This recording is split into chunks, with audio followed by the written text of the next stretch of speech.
성가 가운데 마라나타라는 찬양이 있는 걸 잘 아실 겁니다. 그 찬양은 이렇게 끝납니다. 마라나타 마라나타 아멘. 주 예수여 오시옵소서.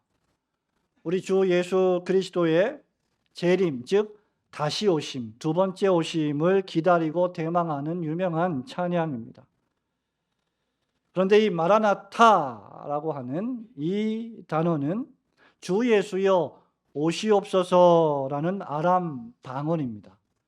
이 말씀은 사도 요한의 신앙 고백이죠. 뿐만 아니라 초대교회 성도들의 신앙의 고백이기도 합니다. 아멘, 주 예수여 오시옵소서라고 하는 이 고백은 그냥 나오는 고백이 아니라 우리 예수님께서 이 고백이 나오기 전에 하신 어떤 약속의 말씀에 대한 반응으로 나온 고백이었습니다. 이 신앙 고백은 앞서 예수님이 하신 약속의 말씀에 대한 응답입니다. 여러분, 그 약속의 말씀이 무엇입니까? 20절에 보니까 이것들을 증언하신 이가 가라사대 내가 진실로 속히 오리라. 한번 따라해 보실까요? 내가 진실로 속히 오리라. 예, 예수님의 재림의 약속입니다.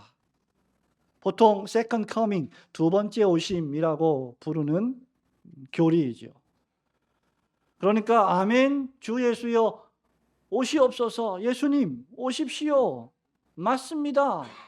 그렇게 믿습니다. 예수님 오시기를 우리가 기다리고 있습니다 라고 하는 이 신앙의 고백은 내가 진실로 속히 빨리 오리라는 주님의 약속에 대한 응답인 것입니다.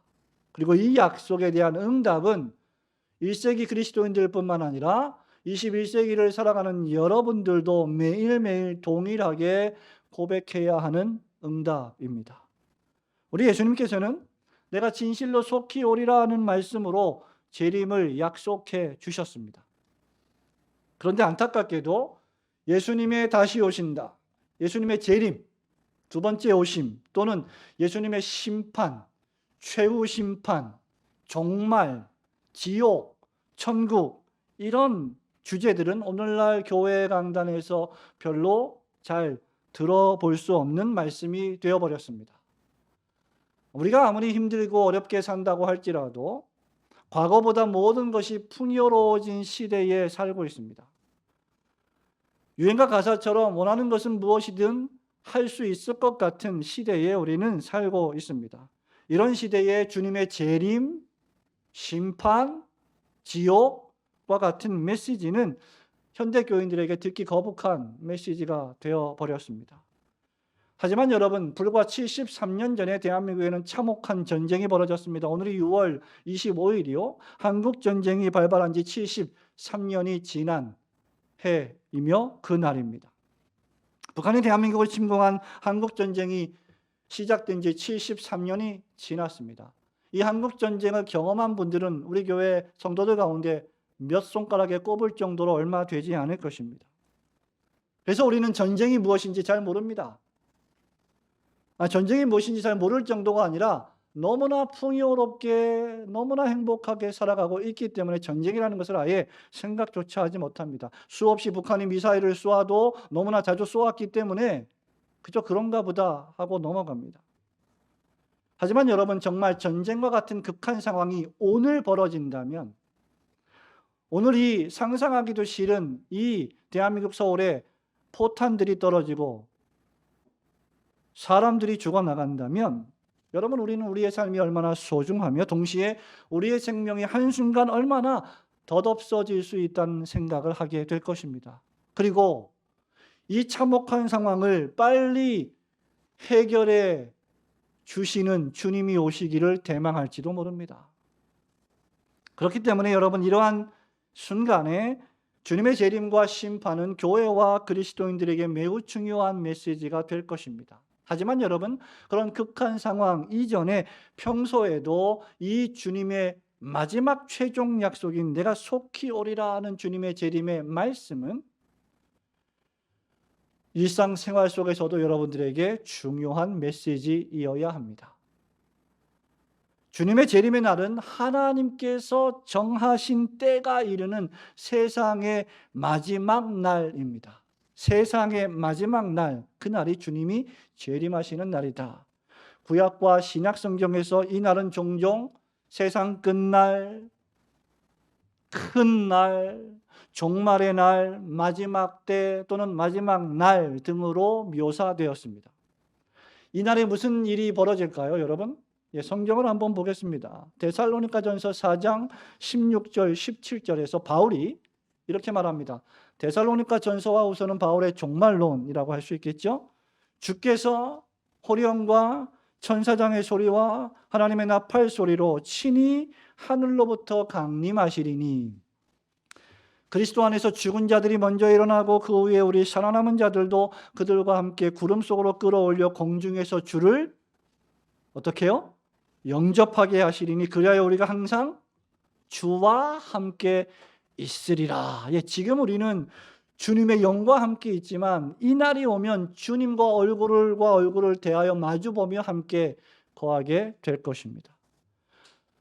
이 날에 바로 이 종말의 날에 세상 마지막 날이 올 텐데 이 날에 예수 그리스도께서 하늘로부터 강림하실 것이다. 내려오실 것이다.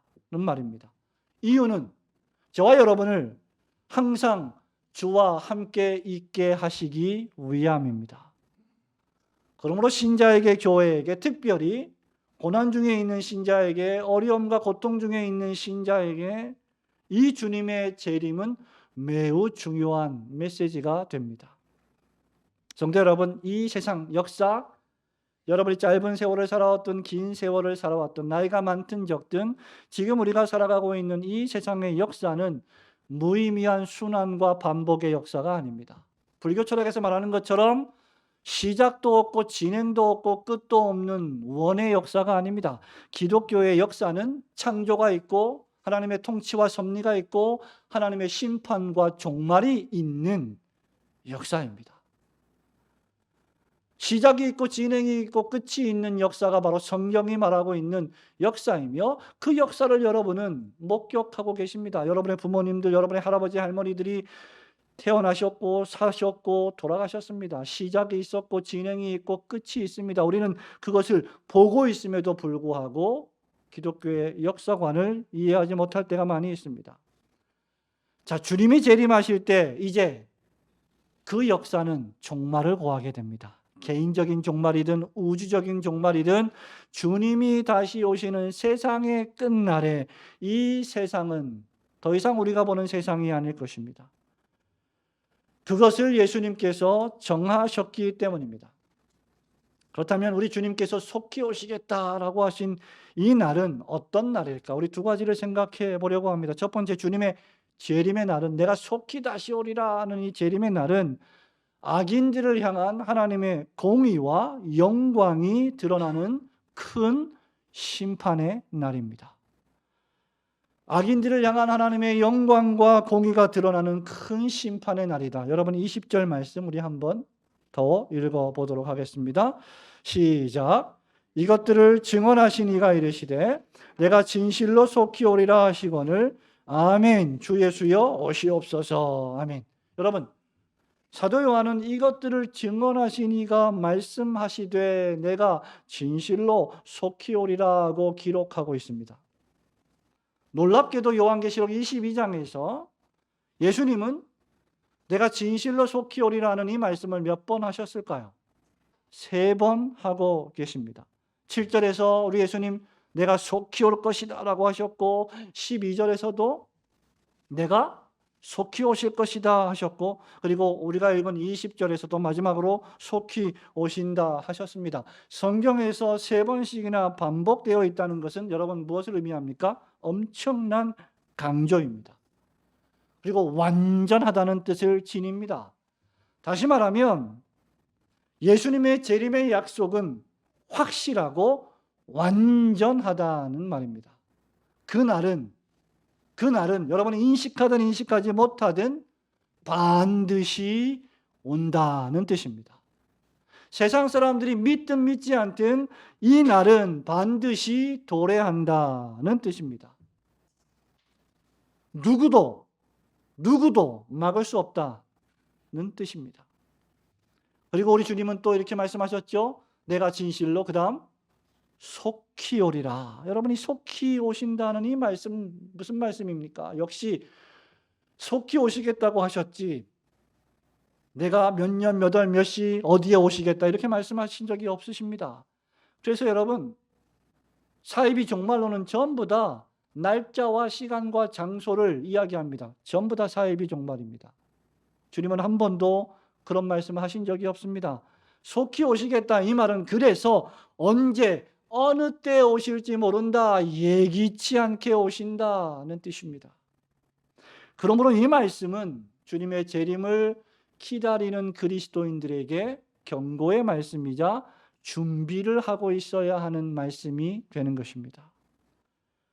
그리스도인들뿐만 아니라 모든 피조물들이 언제 주님이 다시 오실지 모르기 때문에 항상 준비하고 있어야 하는 것입니다. 그렇다면 왜 주님은 속히 오신다고 3번이나 반복하여 말씀하셨을까? 첫 번째 이유는 하나님께서 악인들을 심판하심으로 당신의 공의와 영광을 드러내시기 위함입니다. 이 요한계시록을 사도 요한이 AD 약 96년 정도에 기록을 했는데요. 2000년 전에 성도들은 당시의 로마 제국의 강력한 핍박과 박해에 직면해 있었습니다.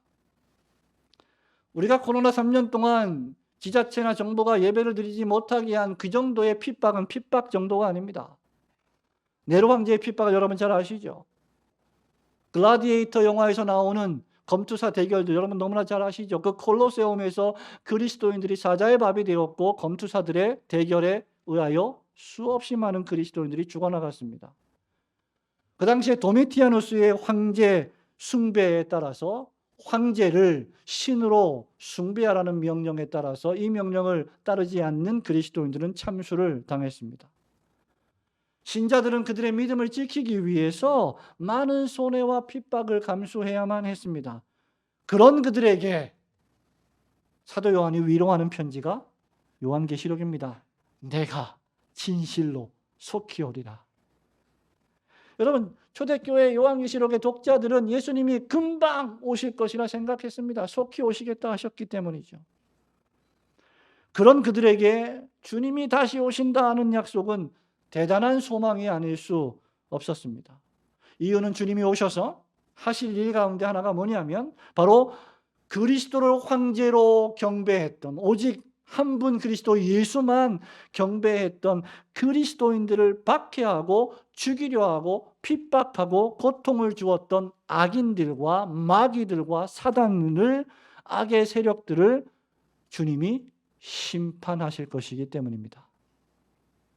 7절에서 주님은 이 두루마리의 예언의 말씀을 지키는 자가 복이 있도다라고 하셨습니다. 12절을 보십시오. 내가 줄 상이 내게 있어 각 사람에게 그 다음 그 행한 대로 갚아주리라고 말씀하셨습니다. 그러면서 18절에 보면 개들과 점술가들과 음행하는 자들과 살인자들과 우상숭배자들과 거짓말을 좋아하며 지어내는 자를 다 성 밖에 둘 것이다. 새 예루살렘 성 하나님의 나라인 천국 밖에 둘 것이다 라고 심판을 예언하셨습니다. 말하자면 주님이 다시 오시는 재림의 이 날에 악하고 불순종하는 자들을 정죄하시는 하나님의 공의로우심에서 나타나는 영광을 하나님께서 밝히 우리에게 보여주실 것입니다. 주님의 재림의 날은 개인과 교회와 역사를 향한 하나님의 웅대한 계획과 목적이 완전히 드러나는 한 날이 되고 말 것입니다. 교회와 성도를 향한 악인들의 말과 행위를 하나님은 심판하실 것이다 라는 말입니다. 여러분이 지금 배우고 있는 벨적신앙고백서 마지막 장 37항은 최후 심판에 관한 고백의 말씀입니다. 거기서 기도 드불의 순교자는 이런 말을 했습니다. 세상 모든 사람들이 자신의 모든 무익한 말들, 세상에서 재미와 농담으로 한 말들에 대해 해명해야 할 것이고 사람들이 알지 못하는 은밀한 일들과 위선이 모두에게 폭로되고 밝혀질 것이다. 여러분 얼마나 무시무시한 말씀입니까? 여러분 모든 무익한 말들, 세상에서 재미와 농담으로 한 말들에 대해 해명해야 할 것이다. 아니, 좀 농담으로 재미있게 한 말 가지고 뭐 이렇게까지 하십니까? 여러분, 이 말씀은 무엇을 의미합니까? 주님의 복음의 말씀에 순종하지 않고 예수 그리스도를 믿는 믿음으로 살지 않고 하나님의 나라와 주님의 몸된 교회를 위하여 자신의 삶을 바치며 살지 않는 사람들의 삶의 모습을 통칭하는 말입니다. 여러분, 이런 주님의 심판은 단순히 행동에 대한 것만 아니라 그 숨겨진 마음의 의도와 동기조차 심판의 대상이 된다는 것을 우리에게 가르쳐 줍니다. 삶의 기본 자세가 하나님의 나라와 주님의 뜻과 주님의 몸된 교회를 위한 것이 아니라 세상의 정욕과 즐거움과 기쁨과 재미에 파묻혀 살고 있는 자들을 향한 심판입니다. 그러면서 그렇게 복음에 순종하며 살아가는 겸손한 그리스도인들을 핍박하는 자들을 향한 하나님의 엄중한 경고의 말씀입니다. 성도 여러분, 우리는 사람의 눈을 잠깐 속일 수 있습니다. 우리는 말로, 행동으로, 표정으로 사람을 속일 수 있습니다. 그러나 심장을 감찰하시는 하나님을 속일 수는 없습니다. 우리는 저 사람이 어떤 말을 할 때 그 의도가 무엇인지 파악하려고 했습니다. 그러나 완전히 파악할 수 없습니다. 왜? 우리는 그 사람이 아니기 때문이죠. 그러나 그 어떤 의도도 하나님 앞에 숨겨질 수는 없습니다. 특별히 이 날의 말입니다. 하나님께서는 창조주이시며 구원주이시며 심판주이십니다. 하나님은 모든 인류들에게 생명을 주시고 하나님의 영광을 위하여 살아가게 하셨습니다. 그것이 사람이 지음받은 목적입니다. 따라서 살면서 하나님을 불신하고 예수 그리스도의 복음에 순종하지 않으며 살아가는 악인들은 이 날에 영원한 고통 속으로 던져지고 파멸에 처하게 될 것입니다. 예수님은 12절에서요, 요한계시록 22장 성경의 마지막 장에서 내가 줄 상이 있다. 초대교회 그리스도인들에게 얘들아, 내가 줄 상이 나한테 있다. 그리고 나서 각 사람에게 그가 행한 대로 갚아주리라고 하셨습니다. 여러분, 이 말씀은 그가 행한 대로 보상해 주겠다, 무조건 좋은 상만 주겠다는 말이 아닙니다. 내가 상이 있는데 이 상은 너희들이 행한 대로에 따른 보상이다. 의인들이 행한 의로운 삶에 대해서는 의롭게 축복하며 보상하겠지만 하나님을 부인하고 복음에 순종하지 않으며 살아가는 악인들이 행한 악한 삶에 대해서는 하나님의 진노와 저주로 보상하실 것이다 라는 뜻입니다. 18절 말씀에 개들, 점술가들, 운행하는 자들, 살인자들, 우상숭배자들, 거짓말을 좋아하며 지어내는 자들이 다 하나님의 심판의 대상이 되는 악인들의 대표적인 모습입니다. 이런 자들은 주님의 복음이 약속하신 말씀에 따라 살지 않고 이 세상이 거짓으로 약속하는 정욕에 따라 살아가는 자들입니다. 사도 요한은 요한일서 2장 15절에서 뭐라고 말씀하십니까? 요한계시록을 기록한 사도 요한이 이 세상이나 세상에 있는 것들을 사랑하지 말라. 누구든지 세상을 사랑하면 아버지의 사랑이 그 안에 있지 아니하니. 우리가 세상에 살지만 세상을 사랑해서는 안 된다라고 요한이 말하고 있습니다.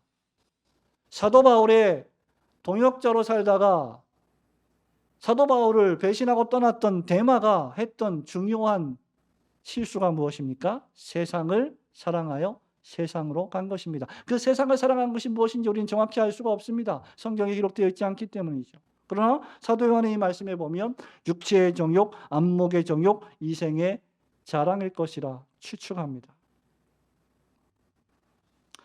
이는 세상에 있는 모든 것이 육신의 정욕과 안목의 정욕과 이생의 자랑하니 다 아버지께로부터 온 것이 아니요 세상으로부터 온 것이라.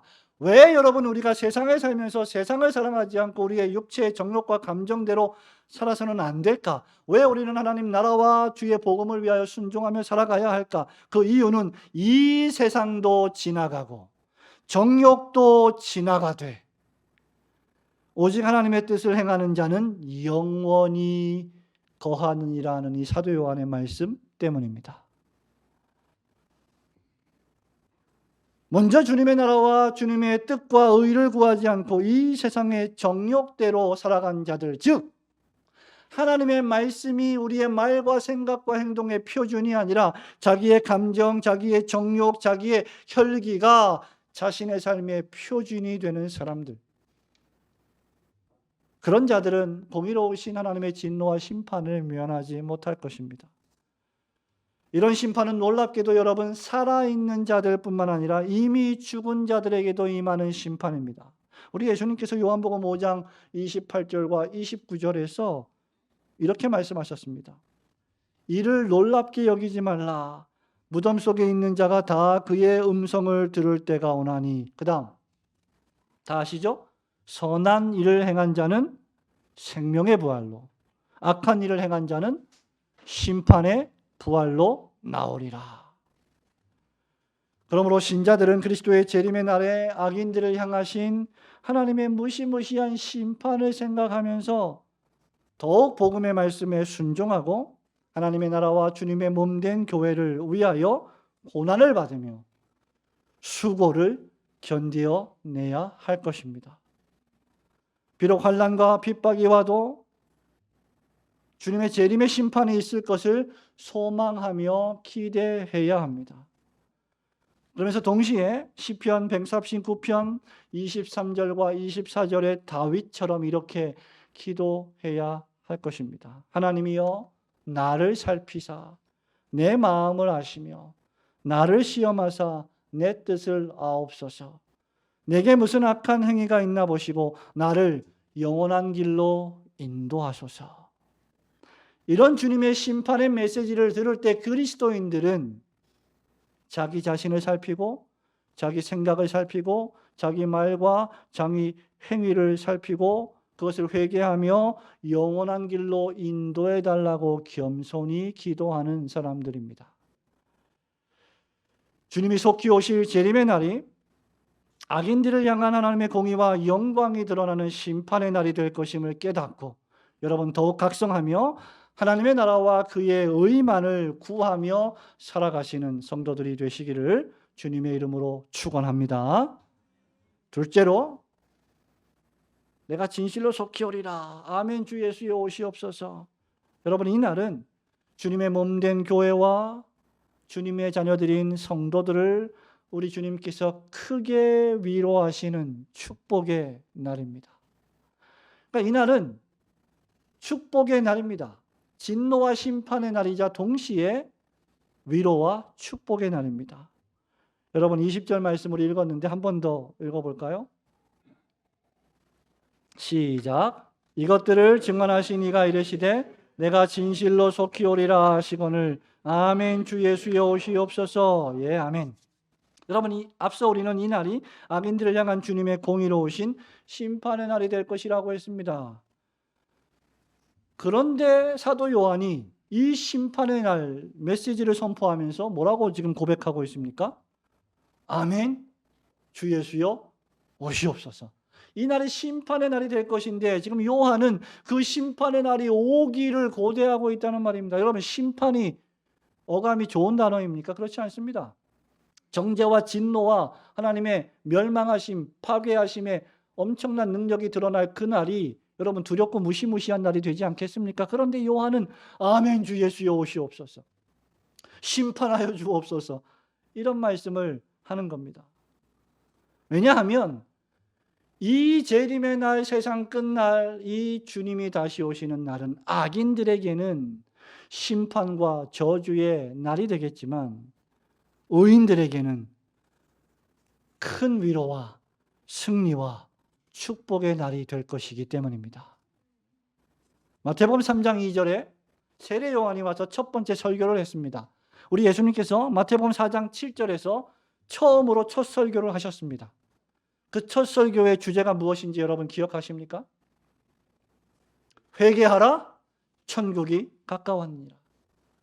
예, 세례 요한과 우리 예수님은 오셔서 첫 번째 설교를 예수를 잘 믿어라 복을 받을 것이다 말씀하지 않으셨습니다. 교회를 잘 나와라 여러분이 번영될 것이다 말씀하시지 않았습니다. 회개하라 천국이 가까웠니라.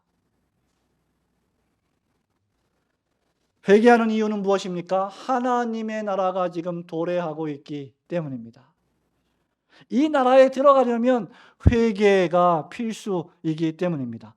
예수 그리스도께서 다시 오실 것이기 때문입니다.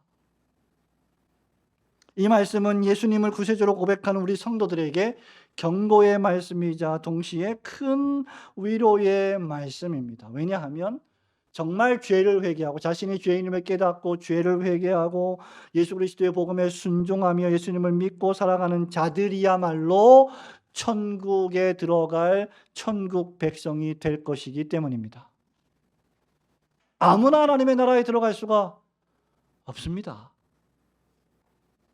오직 거듭난 자들만 하나님의 나라의 백성이 될 수 있기 때문입니다. 그리고 이것은 사람의 능력이나 사람의 지혜나 지식으로 되는 일이 아니라 하나님의 성령께서 은혜를 베풀어 주셔야만 가능한 일입니다. 그래서 우리는 이 은혜를 Amazing Grace, 놀라운 은혜라고 부르는 것입니다. 우리 예수님께서 요한복음 14장 1절, 2절, 3절에서 제자들에게 어떻게 위로했는지 기억하십니까? 우리 예수님이 이제 제자들에게 내가 잠시 잠깐 오면 너희를 떠날 것이다. 제자들이 근심했습니다. 3년 동안 자신들을 가르쳤고 지도하셨던 예수님이 떠나신다니 얼마나 슬픈 일입니까? 그때 우리 예수님이 이렇게 말씀하십니다. 너희는 마음에 근심하지 말라. 하나님을 믿으니 또 나를 믿으라. 내 아버지 집에 거할 곳이 많도다. 그렇지 않으면 너희에게 일렀으리라. 내가 너희를 위하여 거처를 예비하러 가노니 너희를 위하여 거처를 가서 예비하면 그 다음 내가 다시 와서 내가 다시 와서 너희를 내게로 영접하여 나 있는 곳에 너희도 있게 하리라. 여러분 평생 우리 직장인들 우리 세상을 살아가는 우리 모든 사람들의 글쎄요, 소원일까요? 로망? 꿈? 여러 가지가 있겠지만 그 중에 하나가 무엇입니까? 안정된 주거 공간, 집 한 채 사는 거 얼마나 우리의 큰 일생의 소원입니까? 평생 동안 집이 없어서 몇 년, 1년, 2년에 한 번씩 이사를 옮겨 다녀야 하는 게 여러분 얼마나 힘든 일입니까? 물론 집을 사는 것도 힘든 일이죠. 관리하는 것도 힘든 일이죠. 제 생각에 저는 지금까지 한 최소 17번에서 한 20번 정도 이사를 한 것 같아요. 수없이 많은 이사를 했던 것 같습니다. 근데 이 말씀이 얼마나 위로가 되는지 몰라요. 내가 다시 와서 거처를 예비하고 나면 내가 다시 와서 너희를 내게로 영접하여 나 있는 곳에 너희도 있게 하리라. 여러분 예수님이 우리에게 속히 오시겠다 말씀하시고 심판의 날이 올 것이라고 분명한 확신을 심어주신 이유는 무엇일까? 웨스트민스터 신앙고백서 33장 마지막 장인데 사망에 보면 이렇게 기록을 하고 있습니다. 모든 사람들이 죄를 멀리하고 역경 가운데 있는 경건한 사람들이 큰 위로를 받기 위해서 두 가지입니다. 우리가 주님이 오실 것이기 때문에 죄를 멀리하고 두 번째 역경 가운데, 고난 가운데, 어려움 가운데, 그게 경제적인 어려움이든 정신적인 어려움이든 어떤 어려움이든지 핍박이든지 간에 그런 어려움 가운데 있는 경건한 신자들이 큰 위로를 받게 하기 위해서다라고 했습니다. 그래서 이 최후 심판의 날이 택함받은 신자들에게는 가장 큰 소망과 위로가 될 것입니다. 벨직 신앙고백서 37장 최후 심판의 목적 가운데 하나를 또 이렇게 말합니다. 그때 택함받은 자들의 완전한 구속이 완성되고 그들의 수고와 그들이 견디어낸 고난의 열매를 받을 것이기 때문입니다. 그들의 무죄가 모든 사람들에게 알려질 것이고 이 세상에서 그들을 잔인하게 핍박하고 억압하며 고통스럽게 했던 악인들에게 보응하시는 하나님의 무시무시한 복수를 보게 될 것입니다. 이게 우리가 누릴 승리예요. 기쁨이고 즐거움이고 축복입니다. 그런데 주님을 위한 수고와 주님을 위해 견디어낸 고난이 있는 자들만 경험하게 될 것입니다. 이 날에 예수님을 믿는 진실한 신자들은 영광과 존귀의 면류관을 쓸 것이며 그들의 눈에서 흘렸던 수많은 눈물들을 우리 주님이 씻어 주실 것입니다.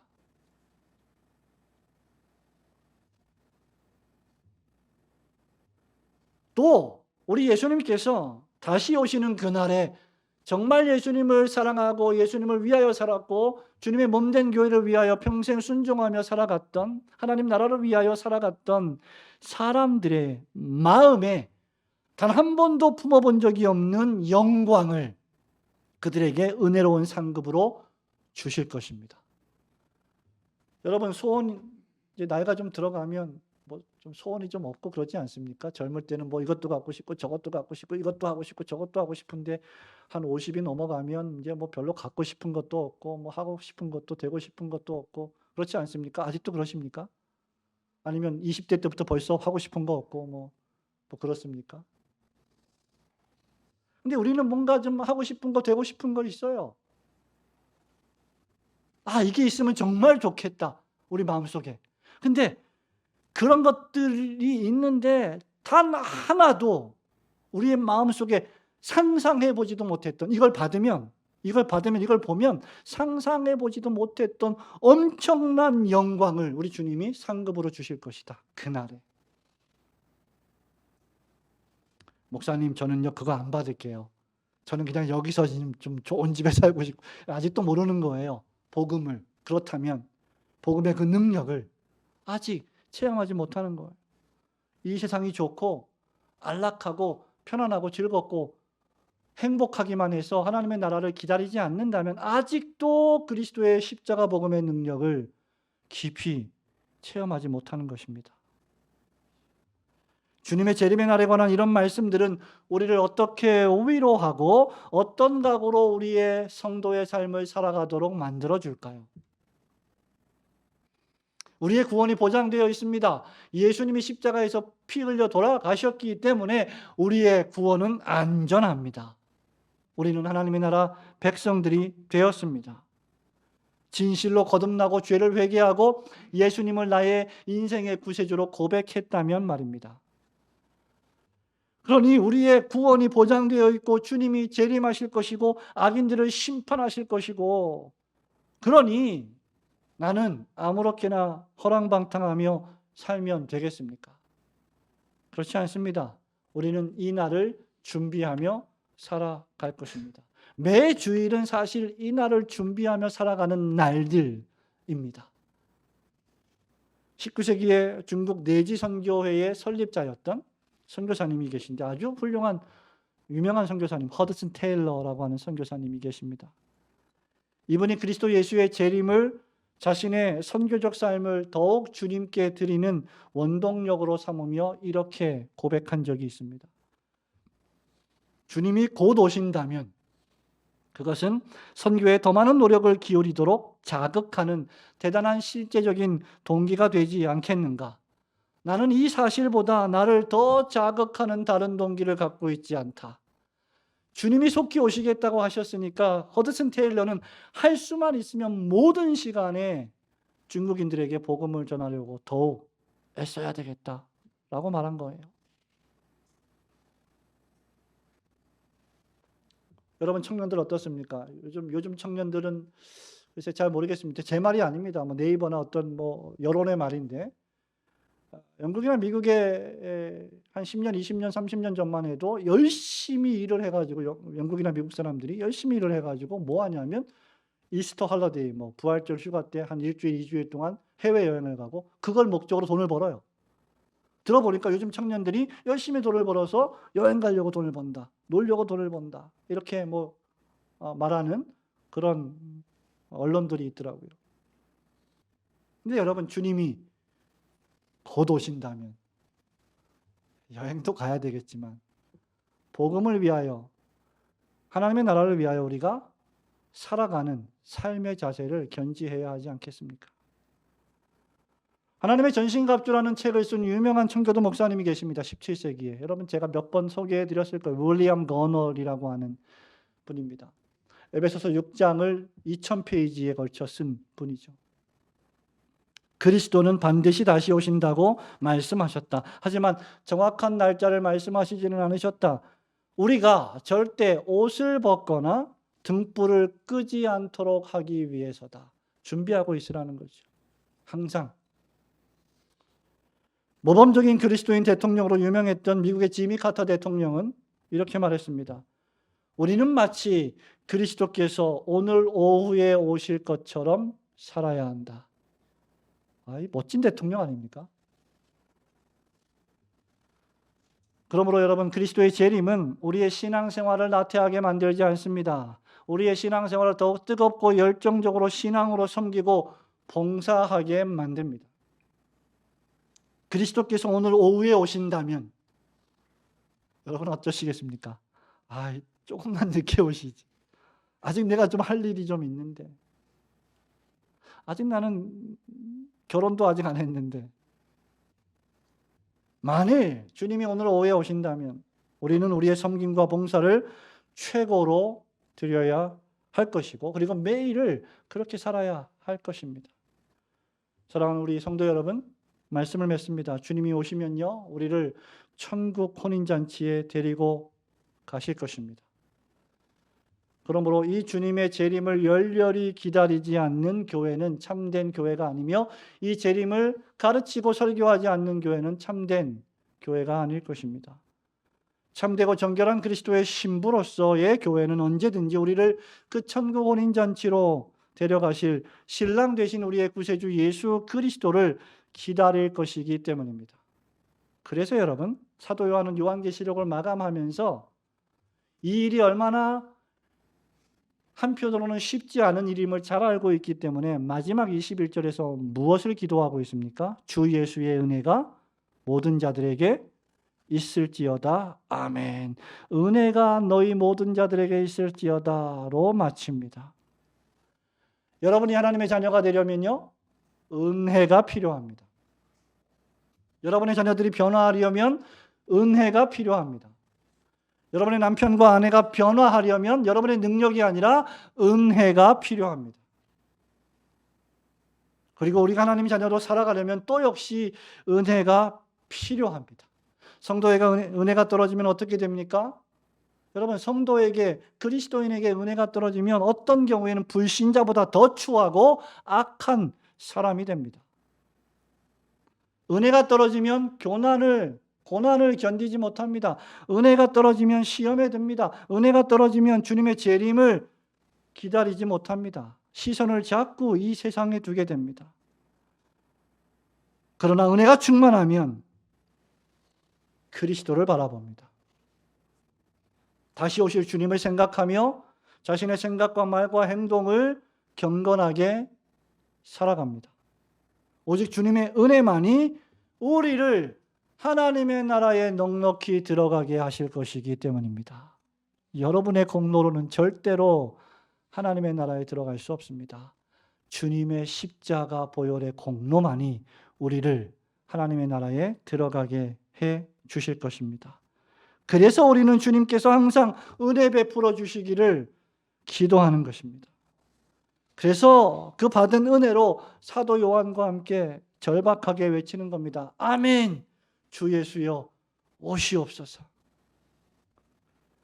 세상에 어떤 일이 벌어진다 해도, 여러분의 삶에 어떤 일이 벌어진다 해도 하나님께서 온 우주의 역사를 주관하시고 여러분의 삶을 주관하시며 예수께서 반드시 다시 오셔서 악인을 심판하시고 의인된 여러분들을 위로하시고 복 주실 것입니다. 주님이 오십니다. 우리는 기다려야 됩니다. 어떤 의미에서 신자의 삶은 예수님을 기다리는 삶입니다. 여러분, 제가 영국과 미국에서 유학을 하면서 기다렸던 것들이 몇 개 있는데 그 중에 하나가 한국에서 보내주는 소포예요. 귀하니까, 물품들이 귀하니까 뭘 보냈다 그러면 빨간색 우체국차가, 파란색 우체국차가 아침에 오는데 그거 오나 안 오나 눈이 빠지게 기다리는 거예요. 거기 먹을 것도 있고 입을 것도 있고 뭐 필요한 것들이 있으니까. 이렇게 딱 와서 뭐가 이렇게 서서 뭐 내리면 너무 좋은 거예요, 그게. 참, 그거 하나 기다리는데 그렇게 좋은데. 우리 주님이 속히 다시 오실 것이다. 이 주님의 재림을 우리가 얼마나 더 대망하고 기다려야 하겠습니까? 여러분의 신앙 인생길에서 힘들고 어려운 일을 만났다 할지라도 우리 주님께서 속히 오시기를 기대하면서 이 눈물 골짜기를 걸어갈 때 믿음으로 인내하시고 더욱 주님의 몸된 교회를 섬기고 봉사하시는 성도들이 되시기를 주님의 이름으로 축원합니다. 아멘.